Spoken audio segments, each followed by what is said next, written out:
Hey everybody, this is AYG's Alpha Team here with another video for the Division.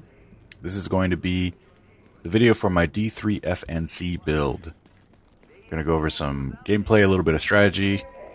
I'll go ahead and timestamp the gameplay, so if you want to just rush to that, just check the description. But let's go ahead and go over the build itself. I'm using a 4-part D3 FNC with a 2-part high-end. I was going to try and include the Colonel Bliss's holster, because this is pretty much the only build where you can get the most out of it without compromising the rest of your build. But the one I have is really garbage, so I'm just going to run with this 4-part instead. 2-part high-end, I'll show you why in just a second. Starting with the Vigorous. Now, for any tech build that you're going to build around, this is a tech-centric build. You're going to need Vigorous just because you're going to want as much healing or overheal or as health as you can get, which is why I have the major attributes for health on kill and health. Also, these are the 2 mods I have that are also included with health. D3 FNC Mask with a major attribute or skill power. And the reason we're going with the 4-part is so we can use our SMG while we're using our ballistic shield. That's why there's 4 of them. Electronics and skill power mod, because we need that skill power as high as we can get it. Electronics knee pads with health. Now, I wish I had a little bit of shock as a minor attribute in here, but what I have is fine. And electronic skill power, and all of my performance mods are going to be ballistic shield health. Now, this inventive backpack is where you're going to get most of your power for all the skills you'll be using, because it's going to be 15% more skill power when you're at full health, and because you're using the ballistic shield, as long as you keep the enemies on the other side of that shield, you'll be at full health for the majority of the time. So you can get the most out of this. Rolled for health and ammo capacity. D3 FNC gloves, electronics. Now, the RNG gods gave me no favors with doing this build. So I got assault rifle damage, which I will very rarely be using. Health on kill and enemy armor damage. The same with my backpack. I had to buy this backpack because it's so low of armor. I couldn't get one in a roll after like 30 tries. Pretty boss, but that's what happens. Same with this holster. You can see the numbers aren't as high as they could be. So this isn't min-max to the max, but it's a pretty good build still. Weapons. I'm using the Navy MP5 and the LVOAC. Now, this is the same in Navy MP5 I use for my Firecrest build. Accurate, hurried, responsive. I do have a couple of firearms pieces, which is why, though the reason I have them rather, is because I need to unlock some talents for my weapons. That's why we have the accurate and hurried. And it's spec for crit damage and crit chance. The LVOAC has dominant, determined,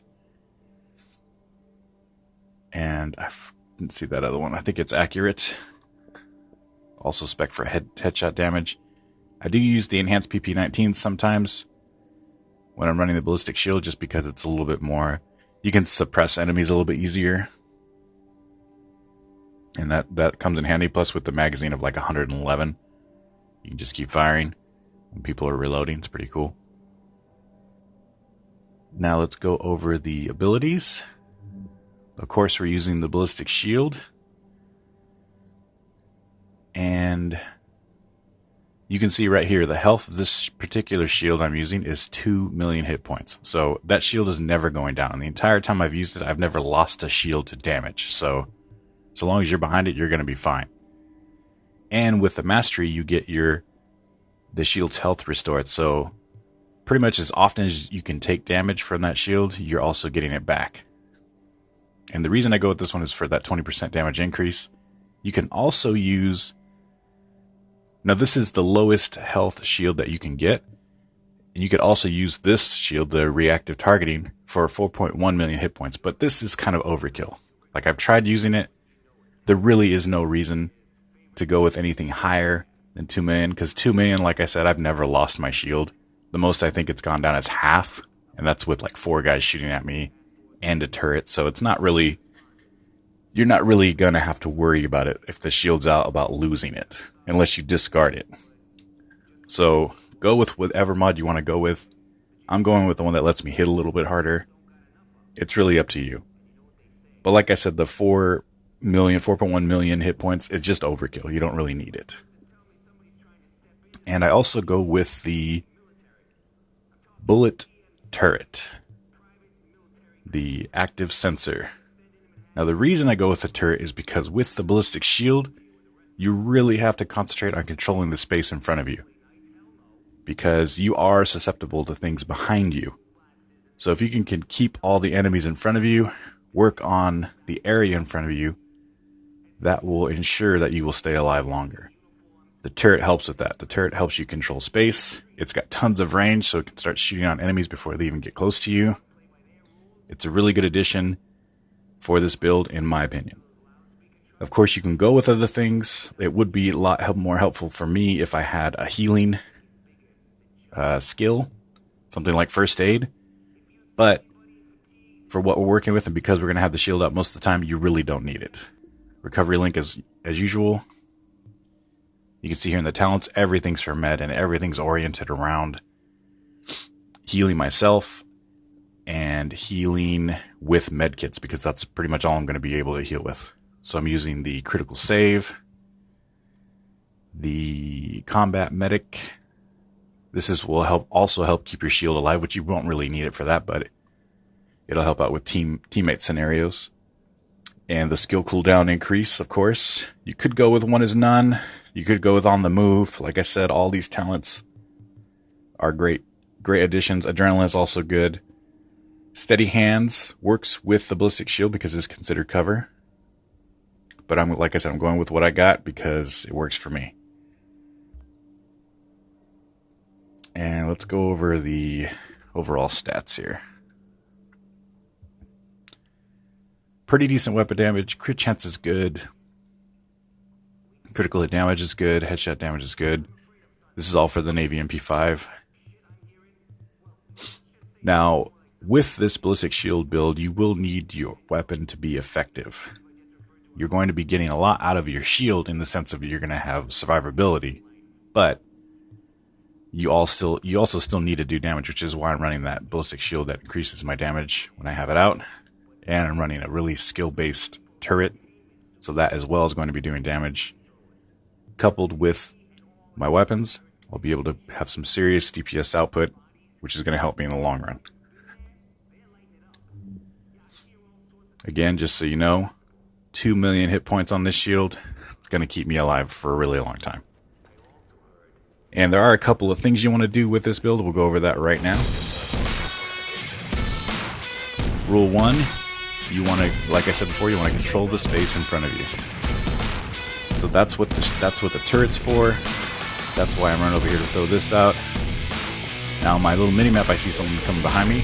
I immediately get behind him, and like I said, control that space in front of myself. Turret's hitting him, I'm hitting him. He's taking damage. Really important to keep that space in front of you in control, and that brings us to our next point here. Always check your 6 constantly. Now right here I'm worried about the guys in front of me. Turret's out, giving them damage, but then I start taking damage. Don't know where it's coming from. It's behind me. I don't even have my shield out because I wasn't checking my 6.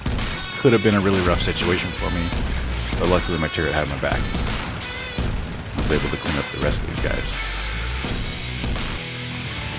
And not necessarily a point, but something you're going to want to notice is, or you're going to notice is, enemies will fear you. Now in this scenario, you can see 2 guys coming at me right here. They turn the corner. This is a 2-on-1. This shouldn't be discouraging enough for them to want to retreat, but this guy, the guy in the back, took off. This guy realizes he doesn't really have a chance and takes off too. You're going to get a lot of this when you're playing with the ballistic shields. People just don't want to compete. And with good reason. You have a lot more life. Here's another scenario where there's 4 guys out there. 4 guys trying to get down this tunnel, and they can't. And it's not because they couldn't just rush me. They could have just as easily pushed forward and gotten past me. But they live in a little bit of fear because they don't know if they can take me out with that shield. So I just keep them all at bay. which is a great addition to when you're playing these like last stand team-based situations. I'm gonna let the rest of these play out. You guys can just see a combination of controlling the space in front of me, keeping an eye on my 6, keeping that shield up, making sure enemies aren't behind me. Check it out.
That's pretty much it for the build, guys. Thanks for watching. Let me know what you think in the comments. I personally like this build. I like the Firecrest one a little bit more, but this one is super effective. You will help out your team a lot with this build. Controlling space is key. Thanks for watching. Go ahead. Game on. Game on! Yeah, game on!